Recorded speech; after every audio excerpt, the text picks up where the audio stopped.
because a master key can open any door. And I believe in spirituality as well as everyday life. It's not just enough to have your spirituality up in the clouds, but you have to have a practical everyday life. Spiritual connected with everyday life, spiritual connected with relationship, finance, health, how we interact with our children, how we go after our careers business-wise and everything. That's important. And now, how we handle quarantine, wearing masks, social distancing, all of these other different things are very important, because it is this that enables us to live on a consistent, solid plane. This is what a master key is. It is the ability to have a spiritual life that enables us to do daily, everyday things that will make our lives better. That's just the way it is. I've been doing this for over 45 years, and I've watched the ups and the downs, but I've also learned that there are ways to be able to live a good life, a good solid life, a life that can be happy, a life, I'm not saying that you're not going to have any bumps in the road. You're going to have bumps in the road, but a good solid life that can keep you happy, and you can look back on and say, you know what, I'm glad I made that spiritual change. And speaking of spiritual changes, this is why it's so important. I'm asking people from all over the nation, all over the globe. We have people who have been a part of my class, ALC, who've been under my spiritual mentorship for decades, for years. And I've watched them grow. Some of them, I've watched them grow from children to become leaders, not only in their community, but in their government, as well as around the globe. And I am so proud of you. Let me tell you something. Now's the time to become, to come home. And I'm not talking about coming home by catching a plane or a train. I'm talking about church-wise, ministry-wise. So with this whole coronavirus, it's been topsy-turvy, up and down, but it also gives us the opportunity, technology-wise, to be able to connect with our spiritual mentors. I'm able to help guide you as we go through all these little dark places and corners, and to shine some lights on some of these things so that you can see. It used to be that if you were out of town or went somewhere, you found a church to go to and wherever you were, all those things. But now, it's a national church. It's a global church. So if you're ready to come home and say, I'm ready to come home, just type home in that box and that message and that comment and send it. And if you've been part of our church or ministry, if I've taught you for over the years, and you say, I'm ready to get back, I want to come back home and get all this thing. I've been other places, but I'm ready to come back home. Or you may be a part of another ministry somewhere, but you say, I want to add this to me, just say back. And financially, just you can text to give. Once you give, we keep your records. Whatever you give, it'll activate it from a while back and get right back in that saddle. We're back teach to give. Anyway, let me get to this, because this is a key. Last week, one of the things where we stopped, and that is learning how to live a calm life, how to slow things down, and to live the kind of life that will enable us to get through tough periods of time. And here's what the scripture says. It comes out of James chapter 1. And you'll find it in verse 2, 3, 4, around in those areas, because it's a good flow there. And it says, count it all joy. Consider it happiness. Consider it good when you go through various trials, when you go through different pressures. And the writer says because these different trying things that you go through produce patience. Yes. Patience, we learned last week, was that it's not just learning to wait or just being, let's tap my foot. Okay, I've had patience, or being patient with the kids, it's learning how to keep a calm demeanor and learn how to bring it down level wise. When you could easily take that thing to a 10 alarm level. This is mature spirituality. Now, let me warn you now. This is not the milk. This is not the easy stuff. This is not, grab something, sandwich to go spiritually. Hey, let me go on about my business. I need to click away and go do something. No, this right here is mature stuff. This is mature work. It says, count it all joy when you fall into various trials. He said, because the trying or the pressure that you're dealing with works or energizes or creates patience, the ability to be calm. Now, here's what's happening. Every pressure you go through does not make more or better faith. I know what they said. No pain, no gain. Everything you go through, every rough time you go through in life, it creates stronger faith. Listen, I've gone through a lot of rough patches in my life.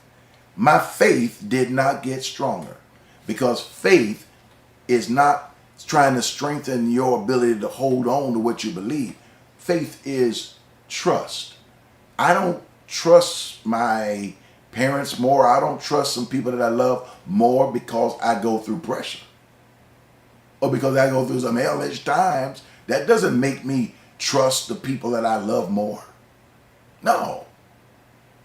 You trust them because you trust them. Now, if they do some things that make you say, I can't trust you doing this, then that trust has to be earned back by how you're interacting with that person again. So pressure and trials don't make us trust God more. We trust God. Now, you say, well, when God lets us, what if God lets you down? Well, of course, nobody ever wants to say, God let me down. God didn't answer my prayer. But we do realize sometimes the prayers we pray don't get answered. The things we ask for don't come to us.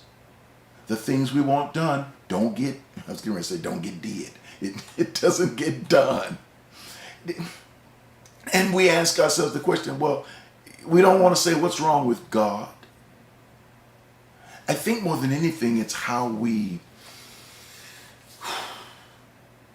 relate to God.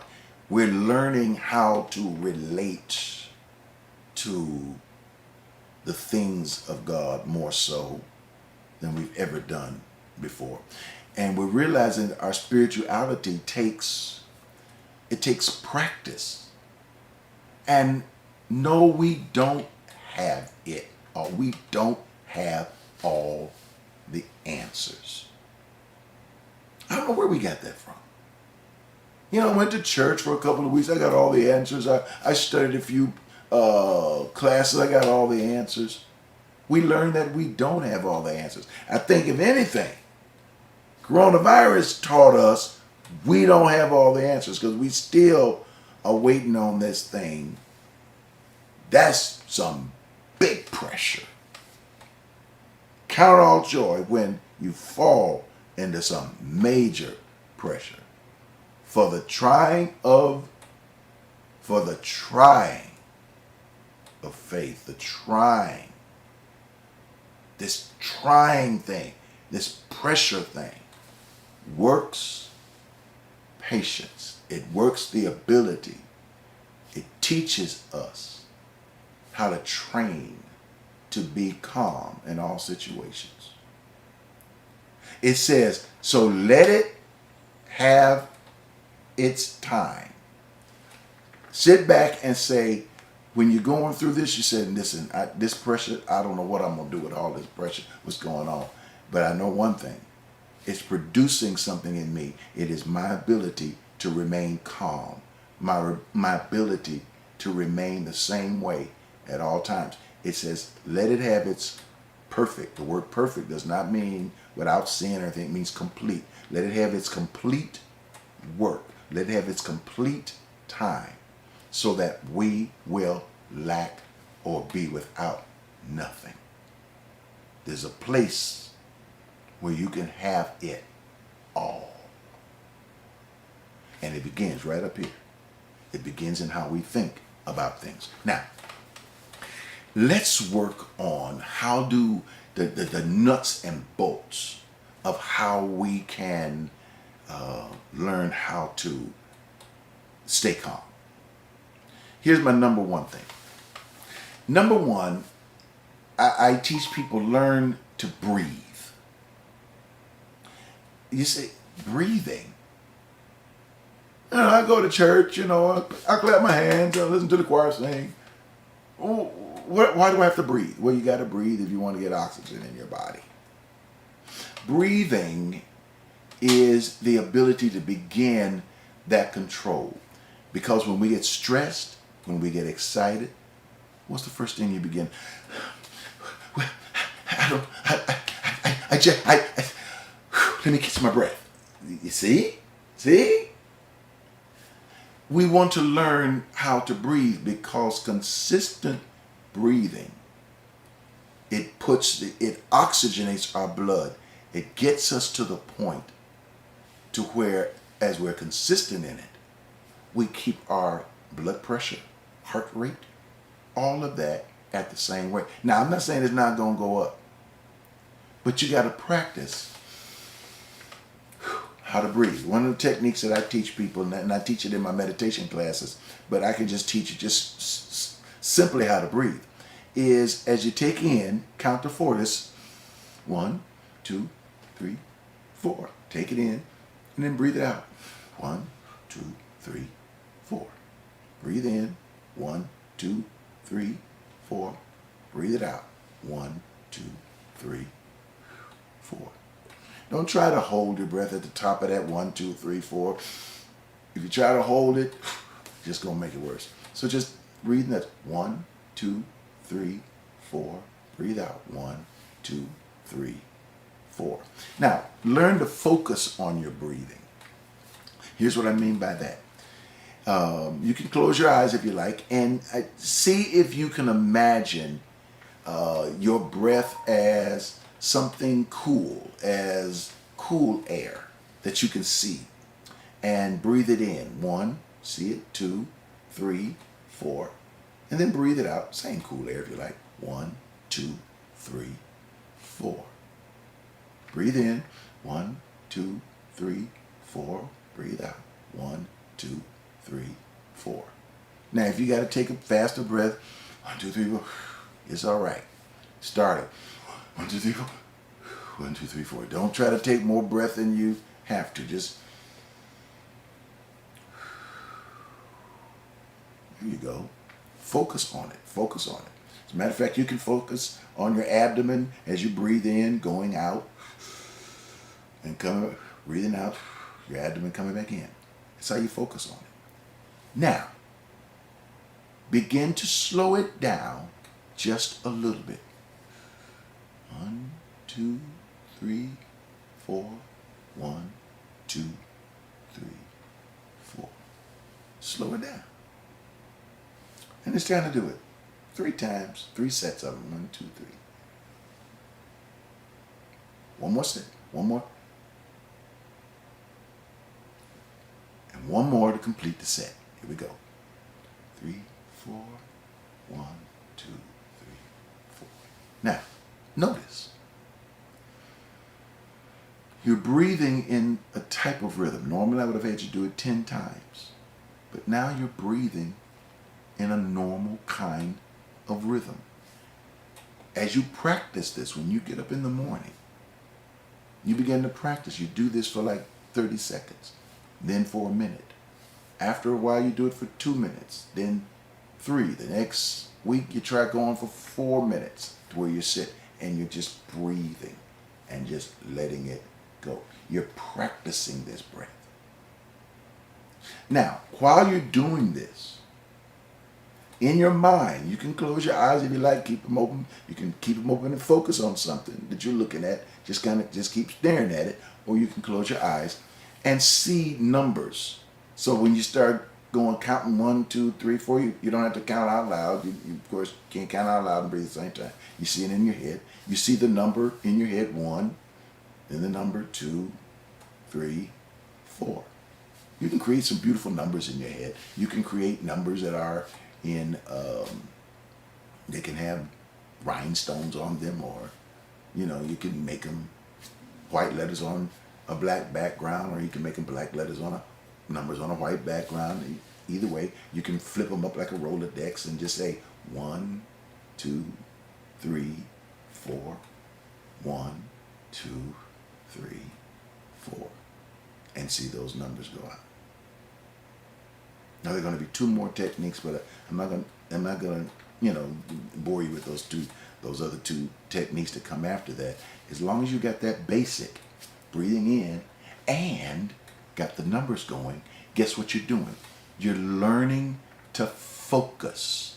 You're not focusing on the kids. You're not focusing on the husband or the wife. You're not focusing on the job. You're not focusing on CNN. You're not focusing on Channel 11. You're not focusing on the news. Right now, you're focusing on you, which is why it's a good idea to do this in the morning. Look, I don't have much time. I'm not sure what my time is, but I know I'm not. We kind of keep this at least 25, 26 minutes. We don't go past that time. So I'm sure my director's going to let me know if I start getting close to my time. But this is how you begin that breathing.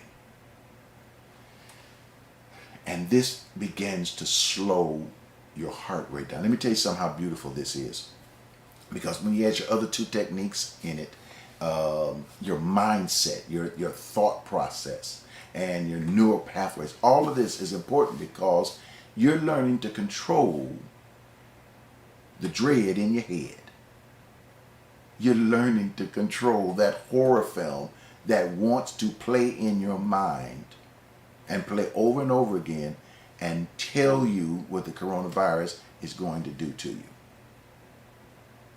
Look, I have to teach people, I have to share with people, where things are going and how things are happening. And so I have to read a lot. I got to read a lot about the virus. I got to read a lot about what doctors are saying, what's coming up, so I can bring a lot of this into context. But at the same time, that means I have to learn to meditate. I have to learn how to take that moment out, because if I don't, it'll get into me. And if it gets into you, and it'll get into your stress level, and your stress level get into your inflammation, and da.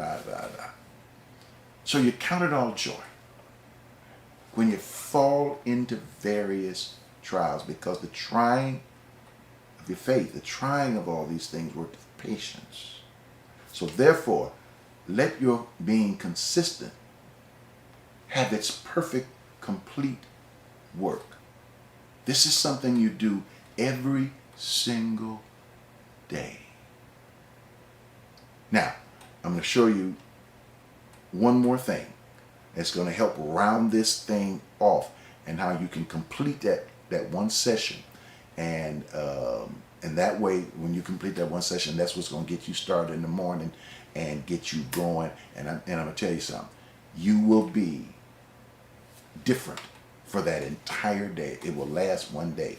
It won't last 2 days if you don't do it again, but it will at least last you one day. Look, let me also say, give me this 180 seconds just to remind you, and I know you don't need to be reminded, but I want to say thank you for your gifts and your contributions. MyALC.org is how we're able to give. You can go to our website, myalc.org. myalc.org. You can go to the website and there's a donate button. Click that donate button and you can give through there. And it's a beautiful experience. It takes you very quickly to the page you need to go to. It's safe and secure. And you can type out, there's some of you who have given through there for years. This is something you can always do that's available to you. Secondly, you can go through your app, and you know there's a donate button on the app. Those of you that go through the app, I want to say thank you for using your app, because that app goes with you everywhere. And we're constantly upgrading it and making changes to it. So it's something that you can use your Bible, and as a matter of fact, I'm looking at some different things that I can do with that particular Bible. But you can also get a radio show through that app. Thirdly, of course, you know you can text to give. And that text to give, you see that number, you can use your phone, your iPads and things of that sort, and you can send messages. And in the message line, you type how much it is. It could be 5, the number 10, number $20, and you can use $7, whatever number you put in there.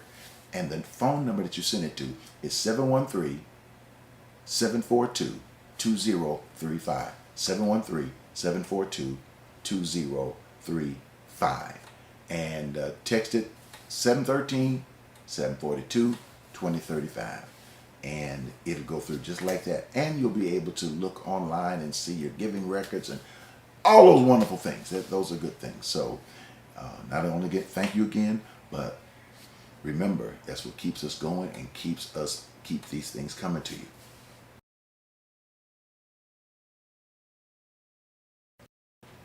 Be still and know that I am God. If you can keep that in your mind, you can keep it all there. I promise you, these little things will get you through your day, every day. I promise you. Look, I got your back. Keep going forward. And you got any questions, type them in, leave them for me. I'll look through them, and I'll see if I can answer them and get them into next week's Master Key class. Okay? All right. Thank you. Bye-bye. Live long, live strong.